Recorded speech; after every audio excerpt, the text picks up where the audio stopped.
Bismillahirrahmanirrahim. Assalamualaikum warahmatullahi wabarakatuh. Kembali lagi dengan saya Zulkifli. Melalui vlog ini saya ingin berbagi dengan teman-teman bagaimana sih menjadi seorang salesman dan bekerja di bidang retail. Tapi sebelum itu, bagi teman-teman yang baru berkunjung ke channel ini, jangan lupa untuk subscribe, like and share-nya, serta komen di bawah untuk menanyakan hal apa-apa saja yang mungkin teman-teman ingin tanyakan. Silahkan di komen. Nah, teman-teman, bekerja di luar negeri itu mungkin kebanyakan teman-teman mempunyai impian untuk bisa bekerja di luar negeri, khususnya di bagian retail, salesman. Nah, teman-teman semua, melalui vlog kali ini, semoga video ini bermanfaat bagi teman-teman yang mungkin punya rencana atau sekarang lagi siap-siap untuk mengambil pekerjaan di bidang retail sebagai salesman. Yang pertama yang harus diperhatikan adalah seorang salesman harusnya mempunyai mental yang baik untuk menghadapi segala kondisi nantinya ketika berada di luar negeri.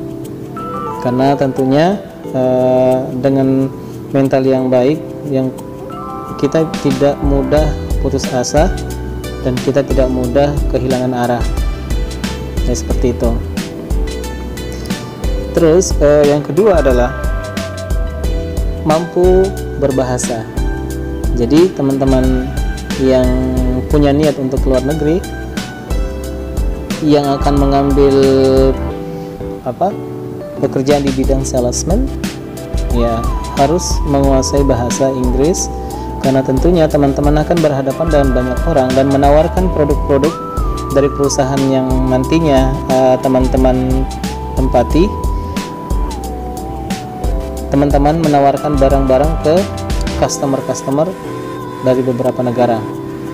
Jadi teman-teman harus bisa menguasai agar supaya customer teman-teman nantinya merasa puas dengan pelayanan teman-teman. Jadi seperti itu. Jadi pentingnya bahasa adalah salah satu kunci sukses menjadi seorang salesman. Nah, yang ketiga adalah apa aja sih yang dikerjakan menjadi seorang salesman selain menawarkan produk ke pelanggan. Yang ketiga itu adalah inventory. Inventory itu ketika kita punya produk itu harus selalu sering-sering dikontrol berapa yang terjual dan berapa yang sisa. Jadi selalu kalau teman-teman berada di posisi salesman yang branded, tentunya setiap produk itu mereka punya barcode. Jadi kita tidak susah untuk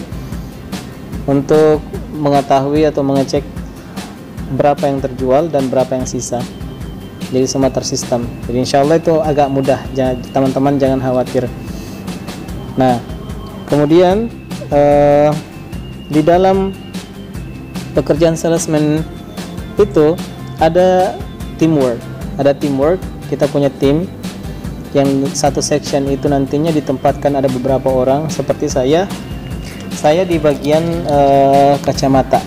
Saya bagian kacamata, sunglasses, dan di dalam satu section itu dalam satu tim kami berempat, dan itu dari berbagai negara. Dua orang dari Mesir, satu orang dari Filipina, dan satu orang Saudi.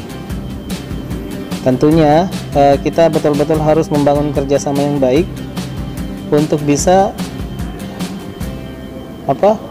menimbulkan kenyamanan dalam kerja, ya, kenyamanan dalam kerja. Dan teman-teman harus perhatikan bahwa menjadi seorang salesman itu pasti akan selalu ada target penjualan.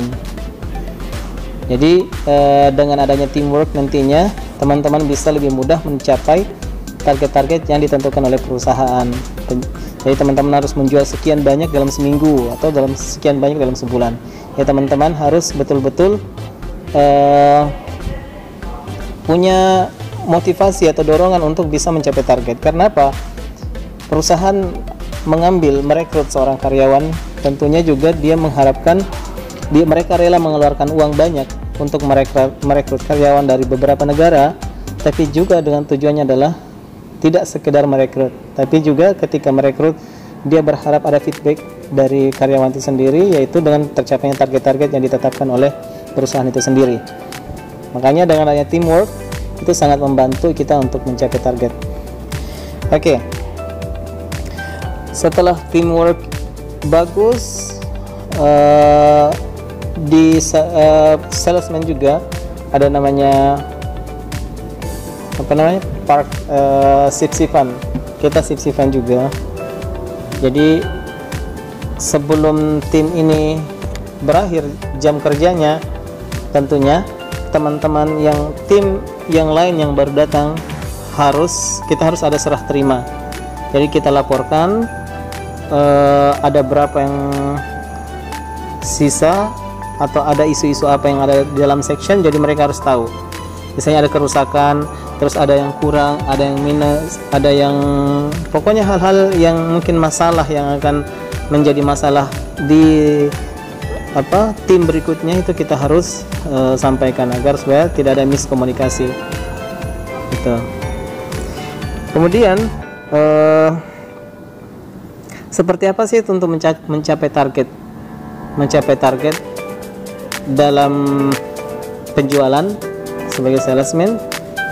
Ya, salah satunya adalah memahami produk.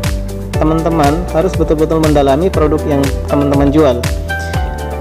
Tentunya seperti saya, posisi sebagai Sunglasses yang pertama kali saya datang di sini, tempat section saya sebagai salesman di bagian sunglasses. Sebelumnya saya awal pertama datang saya bukan di sunglasses, saya di bagian Skechers, bagian sepatu. Setelah itu diseleksi, kayaknya memang saya nggak cocok di bagian sepatu, akhirnya dipindahkan ke bagian sunglasses. Dan alhamdulillah itu sudah hampir 2 tahun sudah bertahan di section itu, dan betul-betul saya tertarik untuk memahami setiap produk, karena produk yang kita jual harganya bukan main-main ya. Harganya dari harga 2 juta ke atas ya. Tentunya kacamata yang harga 2 juta yang mungkin bagi kita orang awam 2 juta sangat besar sekali. Nah, bagaimana kacamata itu bisa kita jual ke customer kita dan meyakinkan bahwa ini adalah ini yang customer butuhkan. Jadi seperti itu. Jadi pahami produknya, kenapa mereka harus beli, apa keunggulannya, keistimewaannya kalau dia beli. Bahkan saya berapa kali menjual kacamata harga 40 juta, kemudian juga harga 45 juta juga pernah. Dan itu sangat mudah sekali, karena yang pertama customer kita juga orang yang sudah paham produk sendiri. Yang kedua, kita bisa memberikan pemahaman bagi mereka, kira-kira ngapain sih saya beli semahal itu gitu. Jadi kita jelasin ke mereka kenapa ini yang Anda butuhkan, dengan harga segini kira-kira apa keuntungan dan keistimewaan customer beli. Jadi seperti itu. Nah, itu mungkin sedikit vlog kali ini. Selamat semoga video ini bermanfaat bagi teman-teman semua, baik yang sekarang lagi menunggu atau yang lagi berencana. Semoga video ini membantu teman-teman untuk mempersiapkan diri mengambil pekerjaan di bagian retail dan salesman. Saya Zulkifli, sekian, assalamualaikum warahmatullahi wabarakatuh.